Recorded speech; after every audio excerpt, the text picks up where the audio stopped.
Salutare, dragi colecționari, și bine ați revenit pe canalul meu. Astăzi vom continua asamblarea kitului Renault Alpine A110600S, început acum ceva timp. Acest kit este produs de către firma XO la scara 1.8.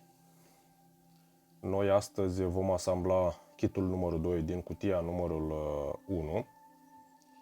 La fel ca și la kitul numărul 1, și aici primim o revistă și piesele necesare pentru a continua asamblarea.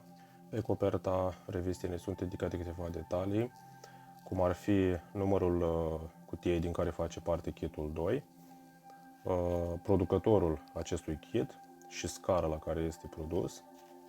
Iar aici în colț avem scris prețul, 9,99 €.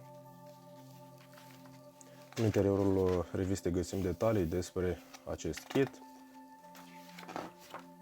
De asemenea, ne sunt expuse tipurile de abonament pe care le putem face. În acest număr avem expusă o scurtă istorioară despre modelul Renault Alpine A220 și aici avem o fișă tehnică a acestui model. Iar spre sfârșit avem ghidul de montaj al pieselor noastre. După cum bine v-ați dat seama, în acest număr vom asambla una dintre roțile machetei. Primim janta plus anvelopa, iar aici în interior găsim și șuruburile de prindere.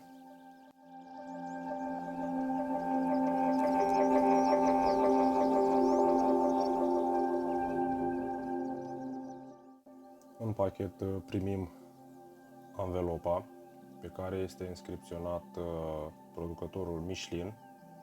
Anvelopa este confecționată dintr-un cauciuc tare, care pare foarte rezistent. Apoi primim aceste două elemente care vor forma janta propriu-zisă. Țin să menționez că această piesă este din metal, iar aceasta este dintr-un plastic. Și, bineînțeles, avem nevoie de șuruburi pentru a asambla roata, iar șuruburile au codul AM. Schema de montaj este destul de simplă la acest număr, pentru că avem piese destul de puține. Practic vom uni cele două părți de jante, iar între ele va veni cauciucul. Iar la sfârșit va arăta așa.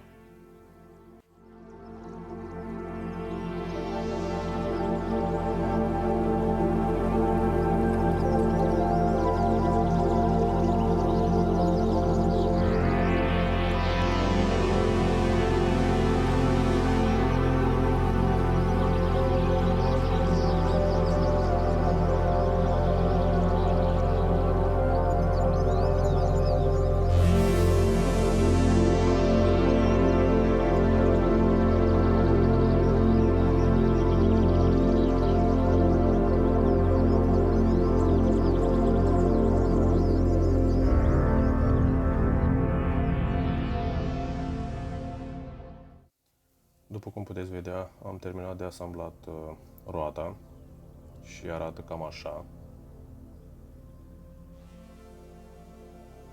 Este destul de solidă din punctul meu de vedere și va rezista cu succes în timp și va susține greutatea acestei machete. În kit mi s-au oferit 4 șuruburi, noi am folosit 3, iar al 4-lea este de rezervă. Trebuie să fiți atenți în momentul în care strângeți aceste șuruburi, să nu le forțați. Le strângeți atât cât vă permite până se termină filetul șurubului. Nu încercați să le forțați, pentru că e posibil să rupeți unul dintre capete sau pe toate și atunci nu este de dorit acest lucru. Trebuie să încercăm să evităm deteriorarea pieselor.